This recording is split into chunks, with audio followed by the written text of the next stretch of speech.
रांची में ईडी ने बड़गाई अंचल के कर्मी भानु प्रताप के घर से सरकारी दस्तावेज बरामद किए हैं। वहीं जमीन कारोबारी अफसर अली के घर से कोलकाता रजिस्ट्री ऑफिस के फर्जी स्टैंप मिले हैं। इसके अलावा हिंदपीढ़ी के जमीन कारोबारी अशरफ खान के आवास पर भी छापेमारी की गई है, जिसमें ईडी ने कई अहम दस्तावेजों की जांच की है।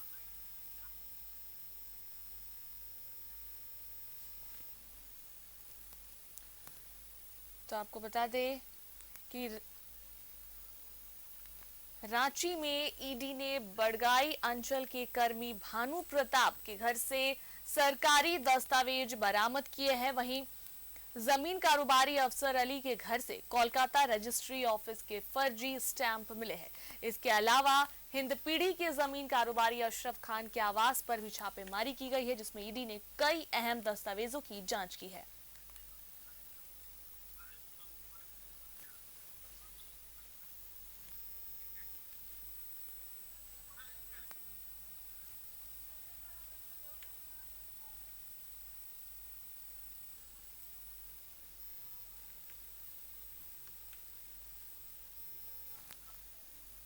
और इस पर अधिक जानकारी के लिए हमारे सहयोगी इमरान लाइव चैट पर हमारे साथ जुड़ रहे हैं।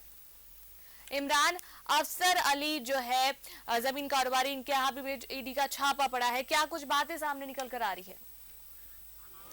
देखिए, जिस तरह से आज सुबह से ही लगातार ईडी की जो टीमें हैं वो अलग अलग जगहों पर छापेमारी कर रही है, चाहे वो रांची हो, जमशेदपुर हो, सिमडेगा हो, हजारीबाग हो, कोलकाता हो, इन तमाम जगहों पर एक साथ छापेमारी शुरुआत की गई। रांची में सबसे बड़ी कार्रवाई के रूप में रांची के पूर्व डीसी छवि रंजन के आवास पर छापेमारी की गई थी। हालांकि वहां से क्या कुछ बरामद हुआ, किस तरह की चीजें मिली है, इसकी जांच ईडी का अधिकारी कर रहे हैं। संभवतः आने वाले दिनों में सम्मन जारी किया जा सकता है, पूछताछ के लिए बुलाया जा सकता है इस पूरे मामले में। लेकिन ईडी के हाथ जो है सबसे बड़ी सफलता तब लगी जब बड़गाई अंचल के कर्मी के घर से जो भारी मात्रा में अलग अलग जमीनों के दस्तावेज जो है अलग अलग जगहों से घर पे ही बरामद किए गए। वैसे दस्तावेज जिनको सरकारी कार्यालय में होनी चाहिए थे, लेकिन वो सारे दस्तावेज जो है वो उनके घर पे मिले हैं। अफसर अली के घर पर कई अन्य दस्तावेज तो बरामद किए गए हैं, साथ ही कोलकाता रजिस्ट्री ऑफिस के फर्जी स्टंप और कई अन्य चीजें भी बरामद किए गए। तो मतलब साफ है कि जिस तरह से जमीन के फर्जीवाड़े या घोटाले से जुड़े मामले की जांच आज सुबह से ही ईडी की टीम के द्वारा शुरू की गई। और शुरुआती जांच में जहां ईडी ने रांची में कई जगह में छापेमारी की, बरियातू में छापेमारी की गई, हिल टॉप के इलाके में छापेमारी की गई, हिंदपुर इलाके में छापेमारी की गई, हटिया इलाके में छापेमारी की गई, अरगोड़ा इलाके में छापेमारी की गई। अलग अलग जगहों पर अलग अलग व्यक्तियों के ठिकाने पर छापेमारी की गई थी, जो कि नामकुम अंचल कर्मी के जो पूर्व कर्मी के ठिकाने पर भी हटिया में छापेमारी की गई। वहां पर भी ईडी की बड़ी टीम थी। हिंदपीढ़ी में जमीन कारोबारी और उनके जो रिलेटिव है उनके ठिकानों पर भी ईडी के द्वारा छापेमारी की गई। ये भी यहाँ पर भी बड़ी टीम पहुंची हुई थी।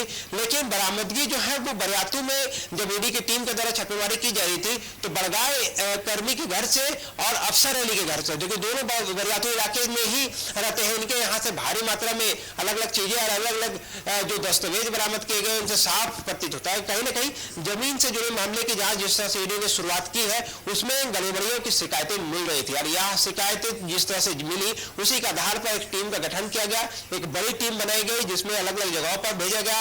एक साथ हजारीबाग में भेजा गया। हजारीबाग में CSP जो सेंटर है, यहाँ पर जमीन से संबंधित मोटेशन और दखल खारिज के लिए जो आवेदन है वो भरे जाते हैं। ऐसे में इनके संचालक को भी ठिकाने पर छापेमारी की गई, वहां पर भी पूछताछ किया जा रहा है, जमीनों की जांच की जा रही है। तो जमीन के बड़े फर्जीवाड़े के संकेत मिल रहे हैं। हालांकि आने वाले दिनों में ये सारी चीजें स्पष्ट हो पाएगी कि पूरा फर्जीवाड़ा किस तरह का हुआ है, किस तरह के लोग इस पूरे मामले में शामिल थे, किस तरह के सिंडिकेट इस पूरे गिरोह में शामिल थे जिन्होंने जमीन के फर्जीवाड़े में या फिर घोटाले से संबंधित की है। क्योंकि जो संकेत मिल रहे हैं, जो अब तक जमीन के दस्तावेज बरामद किए जा रहे हैं छोटे छोटे कर्मचारियों से, छोटे छोटे CI कर्मचारी से, अंचल के कर्मचारी से, तो ऐसे में इससे साफ संकेत मिल रहे हैं कि जो बड़े लेवल के जो अधिकारी थे जिनको जमीन के दस्तावेजों को सुरक्षित अपने कार्यालय में अपने पास रख रही थी, लेकिन वो दस्तावेज जो है कहीं ना कहीं निजी हित में या निजी स्वार्थ को लेकर के अपने घरों तक वो दस्तावेज जो है वो लेकर के लोग जा रहे हैं। अब उसमें किस तरह की छेड़छाड़ की जा रही है और क्या कुछ हो रहा है, ये सारी चीजें आने वाला वक्त में पता चल पाएगा। लेकिन जो अब तक जानकारी मिल रही है कि भानु प्रताप जो है, जो सिमडेगा के आवास पर छापेमारी की गई थी, इनके आवास पर छापेमारी की गई, जो बड़गाई अंचल कर्मचारी है, इनके आवास में जब छापेमारी के बाद अब उनसे भी अपने साथ में लेकर के रांची आ रही है। मतलब साफ है कि उनसे पूछताछ की जाएगी और पूछताछ के बाद ये सारी चीजों पर और भी खुलासा हो पाएगा कि कौन कौन से लोग इस पूरे सिंडिकेट में शामिल और किस तरह का जो फर्जीवाड़ा किया गया है। तो एक बड़ी कार्रवाई ईडी ने एक बार फिर से शुरू की है, जहां पर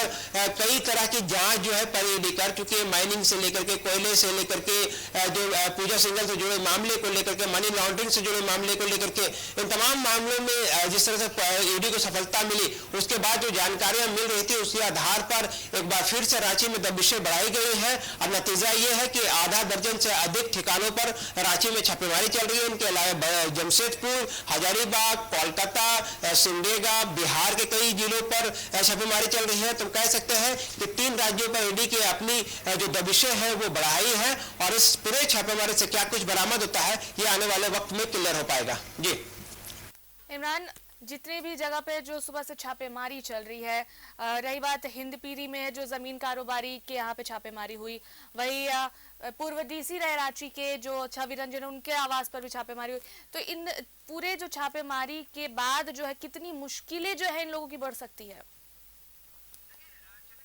छवि रंजन के आवास पर छापेमारी हुई है, तो जो कराची के पूर्व डीसी है, ऐसे में जमीन से जुड़े मामले की जांच कर रहे हैं। हालांकि ये जो जांच का दायरा है वो अंचल कार्यालय और जमीन से संबंधित जो विभाग है उनके दायरे पर आता है, लेकिन चूंकि उपायुक्त जिले के पूरे मामले की देखरेख के बॉडी होते हैं, तो ऐसे में इस पूरे मामले में उस वक्त क्या कुछ गड़बड़ियां हुई है, उस गड़बड़ियों के आधार पर ही पूर्व डीसी छवि रंजन के आवास पर, रांची स्थित आवास पर छापेमारी की गई है। हालांकि क्या कुछ बरामद हुई है तो भी जानकारी नहीं मिल पाई है।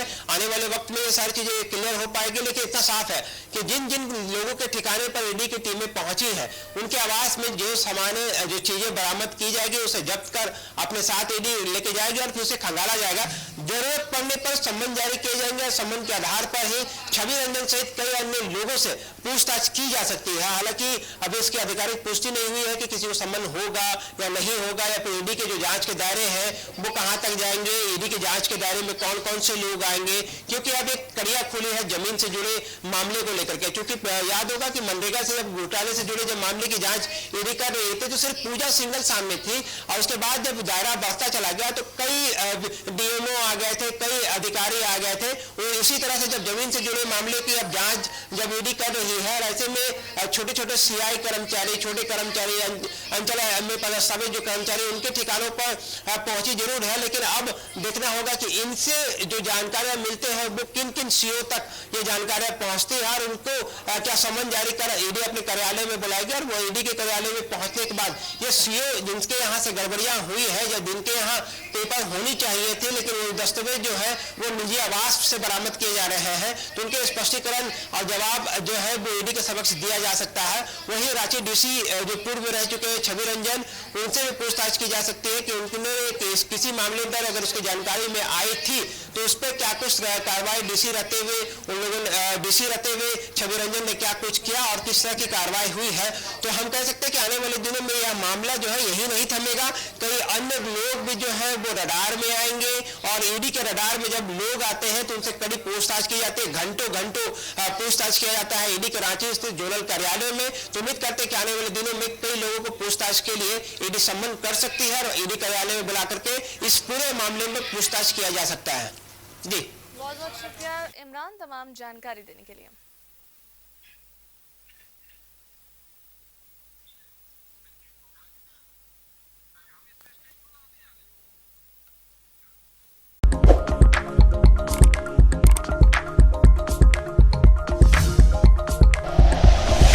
Like and share videos, subscribe करें हमारा चैनल और प्रेस करें बेल आइकॉन। News 11 भारत, सच है तो दिखेगा।